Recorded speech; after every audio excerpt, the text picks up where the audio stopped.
So what if I told you that one of the most important songs in history is more than 1,000 years old, and you've definitely heard it, you just didn't know it? Yeah, this is the story of what might be the world's first ever viral hit. You know what I'm talking about, right? Think about it. Whenever you're exploring some giant ancient castle in a video game, or you're watching a movie with like dragons and wizards, what does it sound like? There's this specific kind of music that your brain just instantly connects with ancient or epic or mysterious. Well, that sound you're picturing, it actually has a name. It's called Gregorian Chant, and it's basically the musical DNA behind so much of the stuff we love today. And honestly, the story of how it was made and how it managed to stick around for over 1,000 years, it's absolutely wild. Okay, so let's get one thing straight right away. This music wasn't made to get millions of streams or to become a viral sound on TikTok. Not at all. It was created with a very, very specific job to do. See, Gregorian chant is a type of what we call sacred music. And really, all that means is that it was designed with a purpose, to make people feel a certain way. Its whole style, this kind of flowing, rhythm-free sound, has this incredible effect on your brain. It sort of bypasses that part of your brain that's always looking for a beat to tap your foot to. Instead, it just encourages this feeling of focus and calm.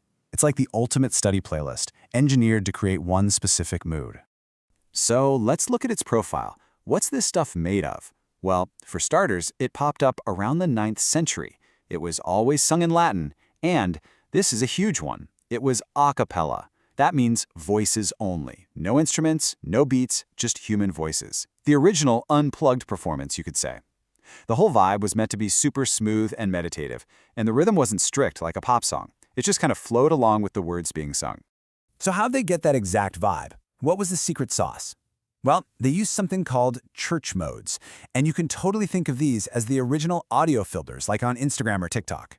Long before we had our modern, happy and sad-sounding scales, these modes were like musical cheat codes for creating a mood. You could just pick one and instantly create a feeling of calm or mystery or awe. It was basically professional mood setting, but for the year 850. All right, so coming up with this unique sound, huge deal. But you know what was an even bigger challenge? Figuring out how to share it across an entire continent with zero modern technology. I mean, how do you make sure a song sounds the same in Italy as it does in France? No, I'm serious. Just think about that for a second. Before, you could just hit save or email an MP3 file.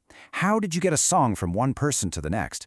You had to teach it to someone, who then had to teach it to someone else, and so on and so on. And we all know how that goes, right?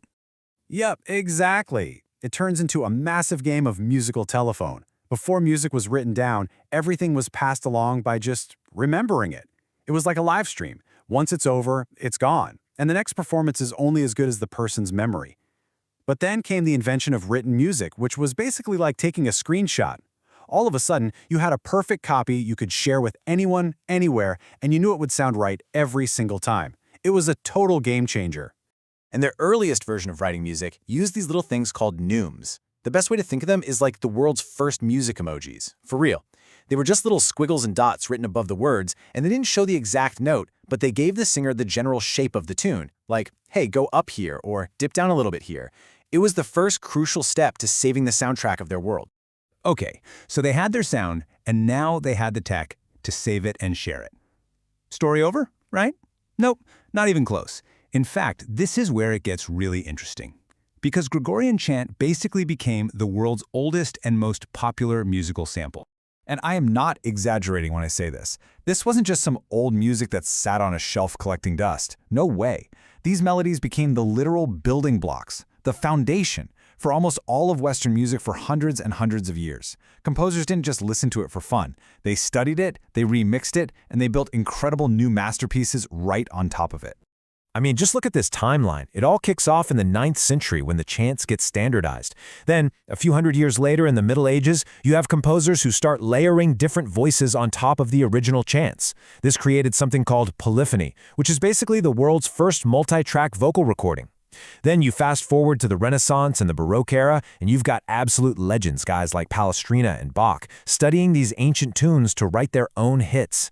And you can draw a direct line from them all the way to today, when that same vibe gets used to make our favorite games and movies feel so epic. So this all leads to the big question, right? Why? Why did this music hang around for more than 1,000 years when so much other stuff has been totally forgotten? Well, it really boils down to just a few key things. One of its biggest secrets was its structure, which was super clever. You can actually think about it like how you'd send a text message. Sometimes you just need to get the point across, quick and clear. That's called syllabic chant, one note for every syllable. It's the just the facts version. Other times, maybe you want to get a little fancy, add some flair. That's pneumatic style, a few notes per syllable. And then there are the times you go all out, with a full-on vocal solo to really make a word stand out. That's melismatic. It was this amazing flexibility that made the music so powerful and easy to adapt for any situation. So look, if you remember just one thing from all of this, make it this. Gregorian chants survived for over a millennium for three main reasons. First, they had a clear mission, to make you feel something. Second, they were saved by some seriously game-changing tech, written music. And third, they were so perfectly designed that they were endlessly adaptable, becoming the launch pad for centuries of new music. Which, of course, leaves us with one last question. For you, think about your playlist, the music you listen to every single day. 1,000 years from now, which of those songs do you think people will still be listening to?